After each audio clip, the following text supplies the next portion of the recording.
Hi friends, ನಾನಿವತ್ತು ಸಿಂಪಲ್ಲಾಗಿ egg sambar ಮಾಡೋದನ್ನು ಹೇಳ್ಕೊಡ್ತಾ ಇದ್ದೀನಿ. ಮಿಕ್ಸಿ ಜಾರಿಗೆ ಟೊಮ್ಯಾಟೊ, ಈರುಳ್ಳಿ, ಕಾಯಿ, ಬೆಳ್ಳುಳ್ಳಿ, ಶುಂಠಿ ಹಾಗೂ ಹುರಿಗಡಲೆ, ಸ್ವಲ್ಪ ಮಸಾಲೆ ಪದಾರ್ಥ, ಚಿಲ್ಲಿ ಪೌಡರು, ಕೊತ್ತಂಬರಿ ಮತ್ತು ಧನಿಯಾ ಪೌಡ್ರ್ ಇದೆ, ಧನಿಯಾ ಪೌಡ್ರು ಇಲ್ಲ ಧನಿಯಾನೇ ಹಾಕ್ಕೊಂಡು ಚೆನ್ನಾಗಿ ಗ್ರೈಂಡ್ ಮಾಡ್ಕೊಳ್ಳಿ. ಬೇಕಾದಷ್ಟು ನೀರು ಆ್ಯಡ್ ಮಾಡ್ಕೊಂಡು ಗ್ರೈಂಡ್ ಮಾಡ್ಕೊಳ್ಳಿ. ಒನ್ಸ್ ನುಣ್ಣಗೆ ಗ್ರೈಂಡ್ ಆದಮೇಲೆ ನಾವು ಒಂದು ಬಾಣಲೆಗೆ 2 ಟೇಬಲ್ ಸ್ಪೂನ್ ಎಣ್ಣೆ, ಸ್ವಲ್ಪ ಚಿಲ್ಲಿ, ಈರುಳ್ಳಿ ಹಾಕ್ಕೊಂಡು ಚೆನ್ನಾಗಿ ಫ್ರೈ ಮಾಡ್ಕೊಳ್ಬೇಕು. ಈರುಳ್ಳಿ ಸ್ವಲ್ಪ ರೆಡ್ಡಿಶ್ ಕಲರ್ ಆದಮೇಲೆ ನಾವು ಈ ರೆಡಿ ಇರೋವಂಥ ಮಸಾಲೆನ ಹಾಕಿ ಬೇಕಾದಷ್ಟು ನೀರನ್ನು ಆ್ಯಡ್ ಮಾಡಿಕೊಂಡು ಮಿಕ್ಸ್ ಮಾಡ್ಕೊಳ್ಬೇಕು.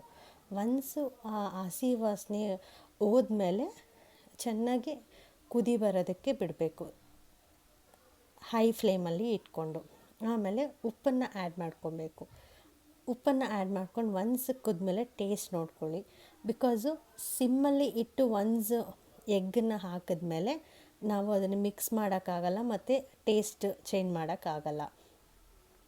ಇವಾಗ ನೋಡಿ, ಈ ಥರ ಮೊಟ್ಟೆನ ಸಿಮ್ಮಲ್ಲಿ ಇಟ್ಕೊಂಡು ಒಂದೊಂದನ್ನೇ ಬಿಡಬೇಕು. ಮತ್ತು ನಾವಾಗ ಸೌಟ್ ಹಾಕೋಕ್ಕಾಗಲ್ಲ.